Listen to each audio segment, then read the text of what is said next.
সানা একদিন তার নিজস্ব কার নিয়ে হাই রোড দিয়ে যাচ্ছিল কোনো এক জায়গায় ঘুরতে।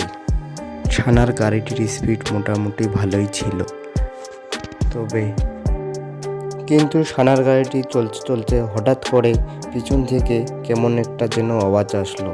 কিন্তু সে গাড়ি কিছুক্ষণ চলার পরে সে পিছন দিকে গাড়ি থামিয়ে নিচে নেমে সে পিছন দিকে চলে এসলো এবং এসে দেখলো যে তার গাড়িটি পুরো ড্যামেজ করে দিয়ে চলে গেছে, সেই লাল গাড়িটি। কিন্তু সানা এখন চিন্তায় পড়ে গেল যে আমার এই নতুন গাড়িটি এইভাবে ড্যামেজ করে চলে গেল।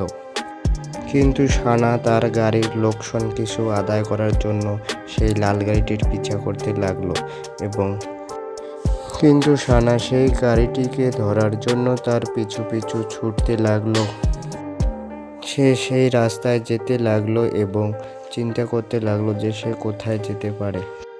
কিন্তু সানা কিছু দূর যাওয়ার পরে দেখতে পেল যে একটি রেস্টুরেন্টের সামনে একটি লাল গাড়ি দাঁড়িয়ে আছে। কিন্তু রেস্টুরেন্টের সামনে সেই লাল গাড়িটাই সানার গাড়িকে অ্যাক্সিডেন্ট করেছিল এবং সানা তার গাড়িটি সেখানে পার্কিং করে সেই রেস্টুরেন্টের ভিতরে চলে যায় এবং সেখানে গিয়ে দেখতে পেল যে সেইখানে 3 জন লোক বসে আছে। কিন্তু সানা চিন্তা করতে লাগলো যে রেস্টুরেন্টের ভেতরে যে 3 জন লোক আছে তার মধ্যেই তো একজন সেই লাল গাড়িটির মালিক। কিন্তু কে সেই লাল গাড়িটির মালিক? আপনারা যদি কেউ পেয়ে থাকেন তাহলে কমেন্ট সেকশনে কমেন্ট করে অবশ্যই জানিয়ে দিবেন। আপনাদের হাতে 10 সেকেন্ড সময় রইল। 10, 9, 8, 7, 6, 5, 4, 3, 2, 1.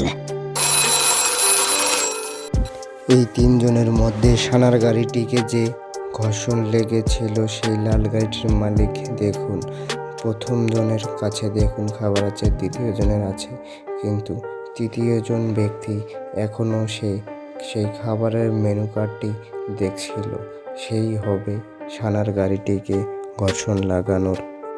সানা তার কাছেই চলে যাবে এবং তাকে সব কিছু বলে তার কাছে সেই ঘর্ষণ লাগা গাড়িটির পয়সা আদায় করবে।